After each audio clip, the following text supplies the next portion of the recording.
What's up, guys? This is Helium Lemon 15. Welcome to Majora's Mask, or welcome back to Majora's Mask. This is part 64. I hope y'all are having a good day. For me, it is June 28th at approximately 11:15 in the morning. It's a Friday. Hooray for Fridays. Also, hooray for summer break from school, from college. And off-screen, by the way, this is post-commentary. Again, hopefully that's not a bad thing. We're swimming around. Off-screen, I fought Goat and made it spring in Snowhead. Haha. Made it spring in Snowhead. Cabbage by a head! And, there's something we can do here as Zora Link, but it's kind of nice. We're just hanging out underwater, and, well, it would be nice if there weren't all these skeleton fish up in my face, but you know what I mean. Oh wow. What do we got? Very short shorts. No, I'm kidding. Piece of heart, yay! So yeah, we're doing good. We're making progress on Majora's Mask. I, have some progress that I'd like to make in this episode, and it might be a long-ish episode, so it might be 18 and a half minutes, which I know people would rather watch short videos, but we got a game to finish, man, so it's not totally under my control. But I have been on the side playing all sorts of different games, playing Xenoblade, and I just got up to, like, whatever it is, the swamp area. I'm still pretty close to the beginning of the game, but I got up to the swamp area and saw that it was, like, all blue, and it had the cool trees and the cool music, and I was like, yes, this is gonna get lit. I was stuck on Zord for a little while, but, like, I was watching Chugga Conroy's LP of it, and Chugga Conroy is, like, Chugga Conroy was never really my style, but, I did watch him, go back and watch him a little bit, and it was kind of fun. I don't know, he's just he's like a tour guide, you know, when it comes to most games, and I don't know, some LPers are more like vloggers, kind of like Nintendo Capri Sun, and some LPs are more like tour guides, which is kind of like what Chugga Conroy is. But yeah, also it's vlog. But that's stupid, and I never say vlog, I always say vlog. Anyway. My LPs, because, like, when I was starting this channel, also, I shot something, and it gave me rupees. I think it was this lamp, because when I do it again over there, I get rupees. It's kind of cool. I thought it was kind of fun. Anyway, we're just hoping to make some bucks while we're waiting around, even though rupees might be more like cents, but I don't know, who cares, who gives, what gives. I guess rupees are sort of like, they're a little bit more valuable than cents, if you have the common sense to know. And unfortunately in this playthrough, I don't think we're gonna get the Giant's Wallet. It's a little bit unfortunate, but that's, you'll see that coming up. But yeah, when I was like 14 or whatever, 15, just starting this LP channel, I was like, I'm gonna try to make it all vlog style. Because, like, that's more interesting. Like, you want to go on a journey with the LPer and not just make it entirely about the game, but you want to kind of get your head inside the gamer's personality. And I'm done basically considering myself a gamer, but I also just feel the older I get, the more insecure I feel like sharing my life on this LP channel, especially because this LP channel is kind of an identity that I've hidden from. I've kind of cut it off from any traces of my real identity, but not entirely. I still talk about random things that I do. It's all really kind of silly, trivial stuff. But it's like the more I do this, and I see that I'm still kind of a small fry on YouTube, I'm like, okay, I'll just start saying some random stuff, and it's not like I have a crazy fan base. Which, I don't know, it's kind of sad to see what happens when you do have, like, a really big fan base, and it starts kind of controlling your life. And I never really watched that YouTuber Etika, but I know it's really sad what happened to him. So anyway, yeah, it's so sad. So here we are beneath the graveyard, part 3, and you might recognize Dampe from Ocarina of Time. And he's a blind old man, which you'd think he really has the wrong job for how bad his sight is, but I digress. And basically what I did this whole time is I faced him, I locked onto my fairy, and I locked onto him so that my fairy was always kind of hovering above him. And I had to deal with Wall Masters, which is a total piece of raisin cake. That's stupid. Why would the game make me have to deal with Wall Masters while I'm dealing with this guy already? So I lock onto him, my fairy's right above him, and then I can just pace backwards slowly to where I want to go. There are 2 elevators here. Yeah, one on the right side, one on the left side. And the elevator will go once only Dampe is on it, and then you have some time to get up there and meet him. Otherwise, if you don't meet him quickly enough, he'll start walking by himself and he'll fall down, and it's really stupid. But fortunately, the game gives you plenty of time. This is just a really dumb escort mission type thing, although I think it's completely optional. But it's just really dumb. But since I'm doing this part of the game, got the Song of Storms, got the Piece of Heart, and then you go through and you do the 3rd night under the graveyard, which is what this is. So whatever, it's just something that you usually do in a 100% playthrough of this game, and do kind of without thinking about it and how awful and atrocious and annoying it is. And actually, I can't spoil what we're gonna do in the next video, but that's been recorded already. I just have to commentate it. We were watching, we just happened to flip on the TV during dinner last night, and there was this show on called Holy Moly. And it was like, at first I was like, oh wait, that's American Ninja Warrior, which is a show that I actually enjoy sometimes. And here I fell in the hole, so I have to start all over again. Sorry about that.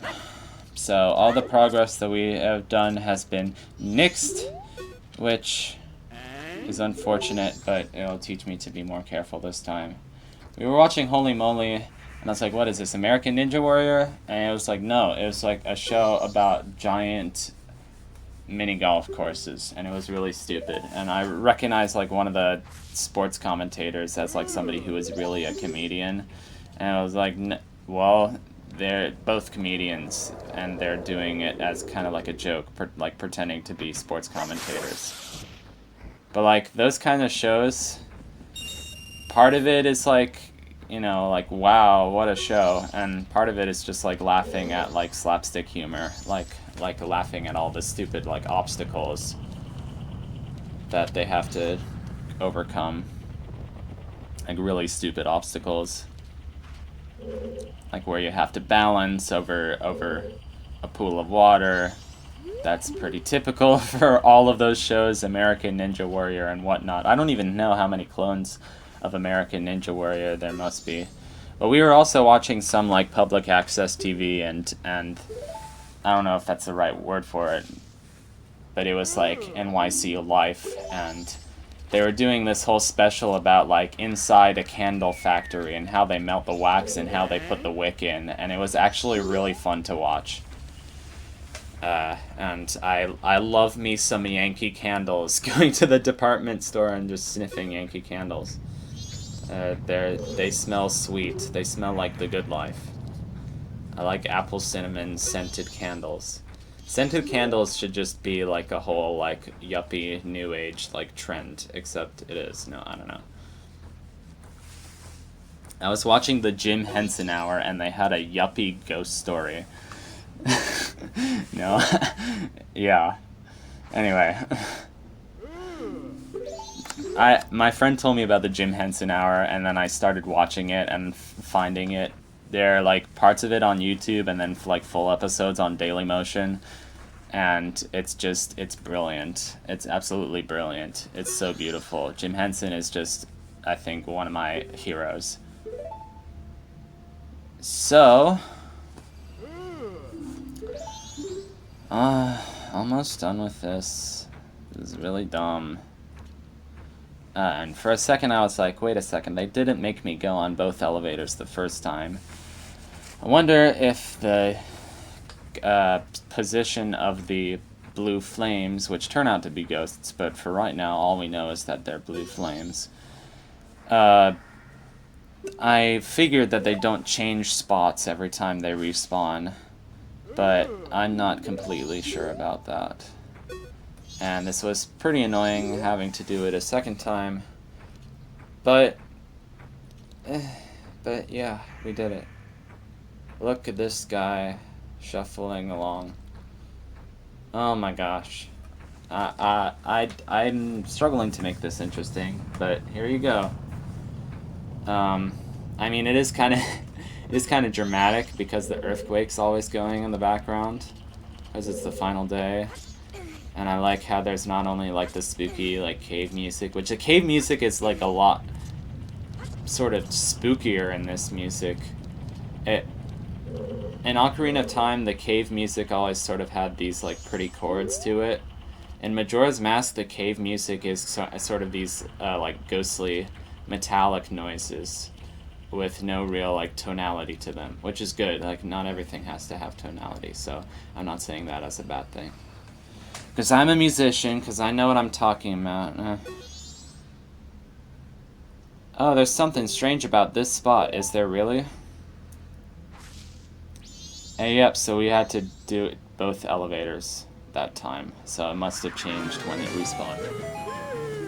Wah! It's the leader of the ghost.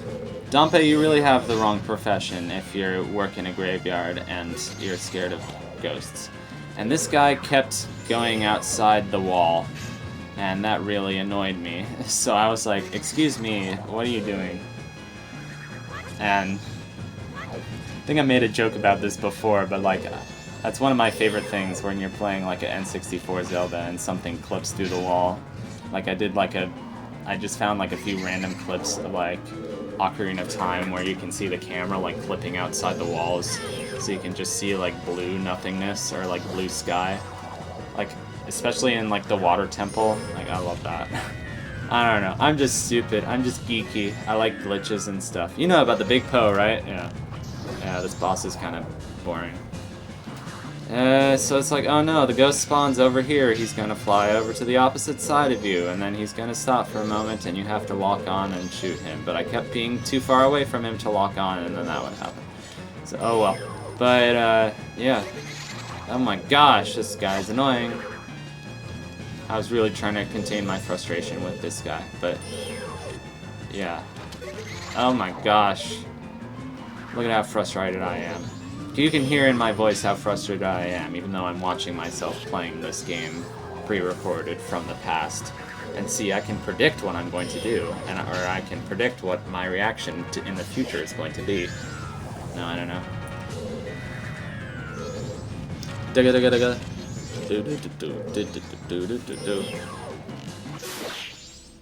And he's done.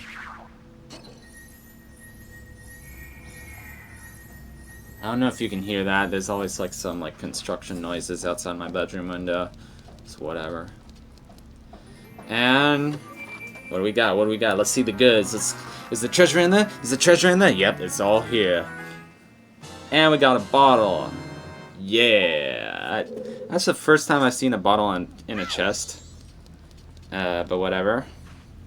So here's a ghost. Here's a ghost. Hi. And we have all bottles in the game now. I think so. No, I think there's a 6th bottle, which is pretty impressive. I think this is the only Zelda game that has that many bottles in it. Because Ocarina of Time definitely only has 4. Twilight Princess, I'm not sure. I think it's 3 or 4. Skyward Sword, I think it's only 3. But I can't remember. I don't know. For some reason, I just know that for a fact. Like, Ocarina of Time has 4 bottles. I don't know why I memorized that. And here's Dampe shaking under his bed. And this is the one time you see Dampe's house from the inside. It's kind of fun. He's got some bookshelves. He's got a table on his nightstand. And he's just shaking away under his bed. I was trying to get it to see if I could get a good view of his head or anything. But no, you can just see his arms and legs kind of flopping around. And with that, we're done with the graveyard for now. I think we're completely done in the graveyard. And we got some useful stuff that will help us. Not really. I think the Song of Storms is useful. Pieces of Heart are always useful. And we're going back to Clocktown.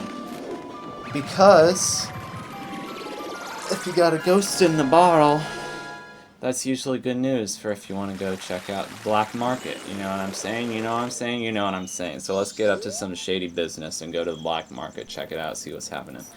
And so here I was like, oh, let's go to West Clocktown, see what's happening here, see what's happening. And check out all the different buildings. This one's the bomb shop, that's not interesting to us. This one's the trading post, that's not very interesting to us. This one's the curiosity shop, that's pretty interesting to us. And here's the guy. You gotta look around. And this guy is apparently in cahoots with the thief who steals the bomb bag at night. So, I was thinking smart, and I was like, I want to go make a deposit before I do that. So here I am making a deposit with this guy who's... I should check out what hat he is wearing, like what kind of hat, because now that hat only makes me think of like Russian bears. No, I don't know.